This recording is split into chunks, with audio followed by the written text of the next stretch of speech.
Welcome to the Love Not Fear podcast, your daily source of inspiration and actionable insights. I'm David Henzel, and together with my co-host Eduard Brink, we dig into discussions on productivity, business, and personal development, all with the aim to shifting the narrative in your head from fear to love. Eduard, what's our topic today? I'd like to talk about projector versus protector. So these two words were presented to me by Eric and Eli from SpeakerLab. And basically, the projector is, let's start with the protector. The protector is keeping you safe. It's that little voice that's preventing you to reaching your full potential, and it's keeping you where things feel familiar.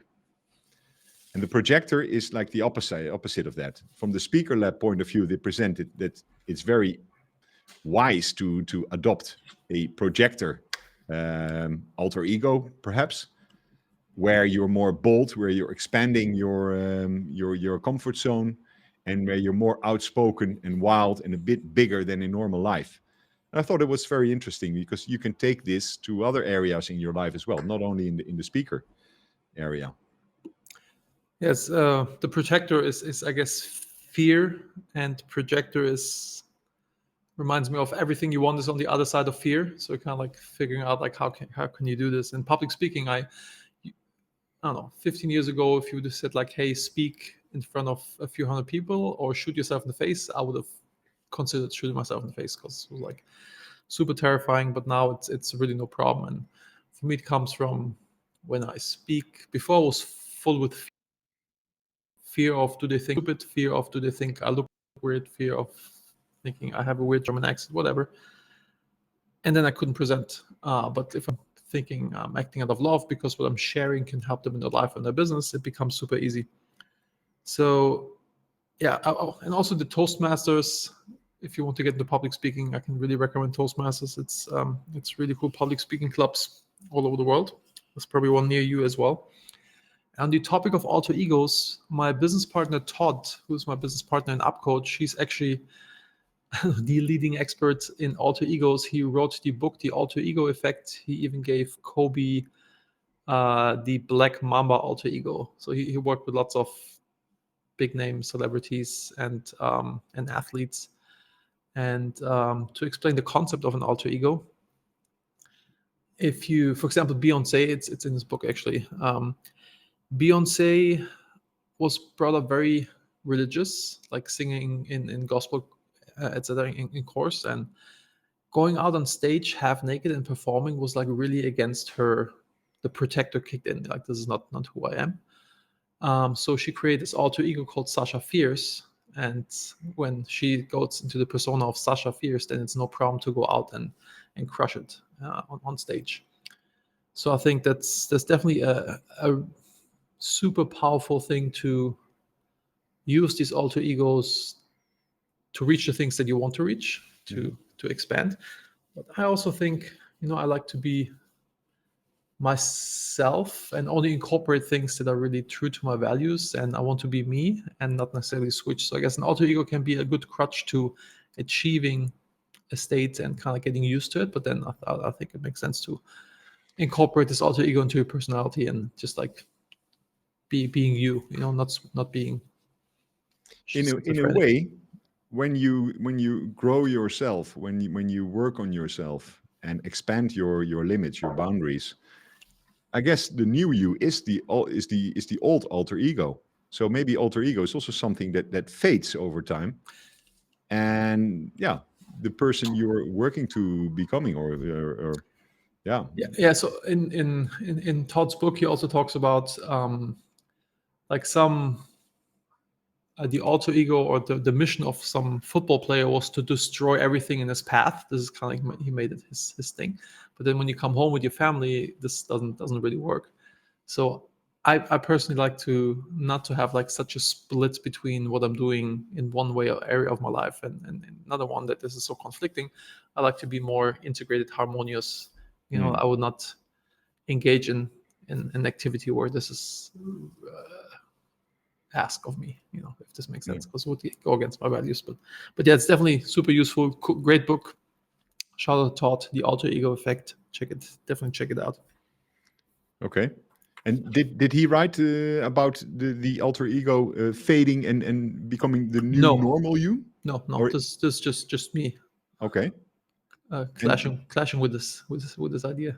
because I think the alter ego you have, the alter ego I would have a couple of years ago would be a totally different one.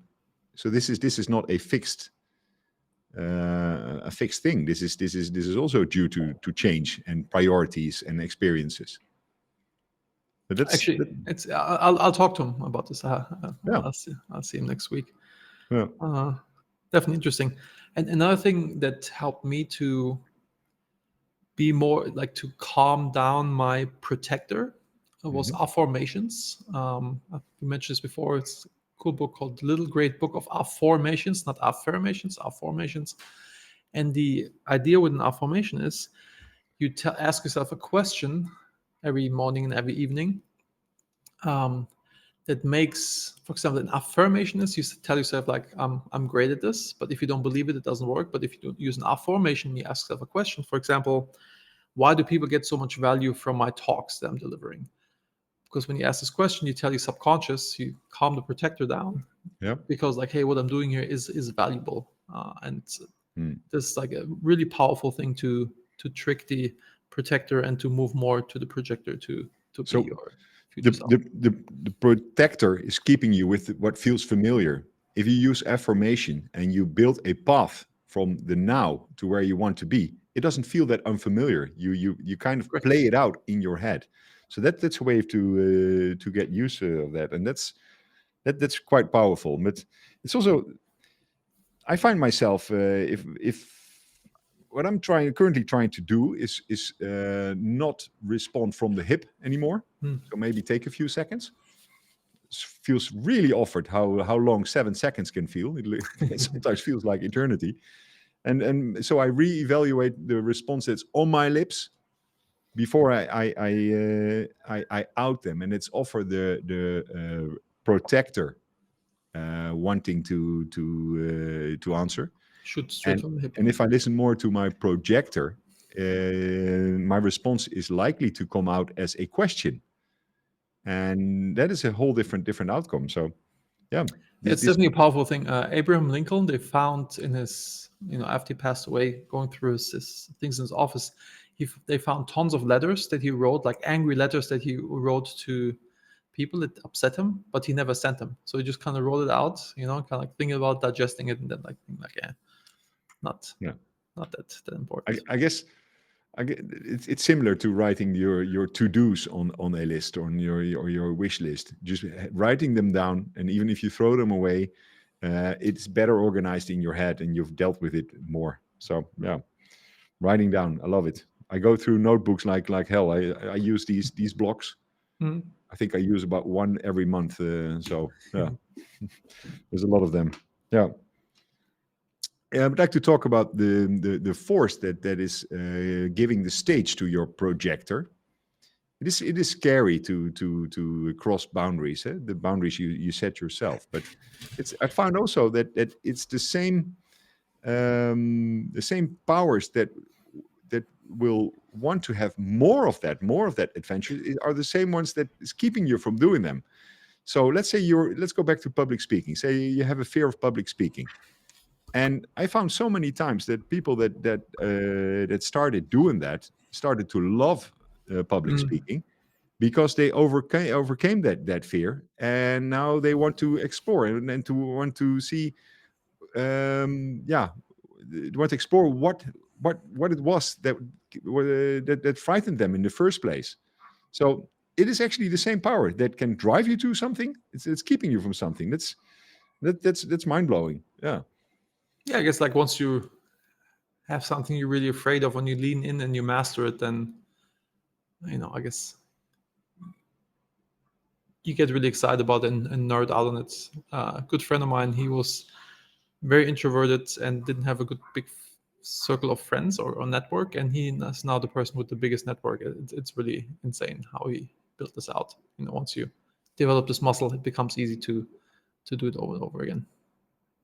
And do you think the circle you engage in I think this is largely to do to what voice are you listening? Are you listening to your projector or your protector? Oh yeah, I mean, If like you you. surround yourself with people that cross borders all the time Yes. and show that it's actually quite safe to do so, that might be a huge stimulus to do so yourself. So choose your peers wisely, I would say. Yes, absolutely. Like Yeah. it makes such a big difference what kind of people you have around yourself. I think, I mean, you're the average of the 5 people you surround yourself the most with, Yeah. and an average in terms of financial success, happiness, fitness level, etc. Because we mirror each other. And as I said, like if you see somebody who's doing crazy stuff, you think, oh yeah, actually maybe that's possible. Or another one with the 100-meter dash. Like there was like a certain time, like X seconds, Yeah. and was like nobody broke it for Yeah. like it was like 10 or 9 or whatever. Nobody went through this wall, and once somebody did Yeah. it, like it was broken over and over because like once Yeah. you believe it's possible, Yeah. it's Mental boundaries. Yeah. We know each other from Entrepreneurs Organization, and yeah, we're both quite active. I sometimes get overwhelmed with all the inspiration and ideas that pop into my head, and they're way too many. How do you deal with prioritizing and like keeping them in a idea bank or something? I mean, I have, my North Star Yeah. document from Managing Happiness, and it's like really defined with like my core values, my mission and vision, and then the goals that I'm having.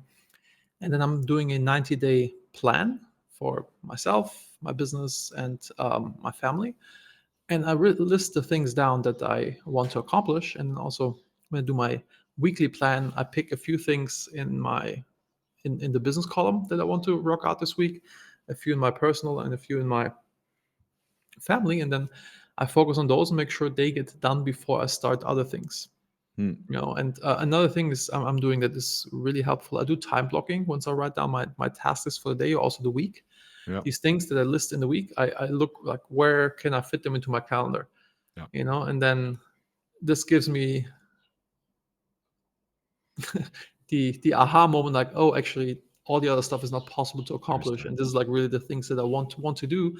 Otherwise, if I'm not doing this with the time blocking, I always feel bad looking at my to-do list, thinking like, oh my god, there's so much and blah. But once I actually put this into my calendar, okay, this is going to take an hour and a half, this is going to take 30 minutes, and this is full, then I feel more accomplished at the end of the day, not like, oh, Yeah. I'm missing out.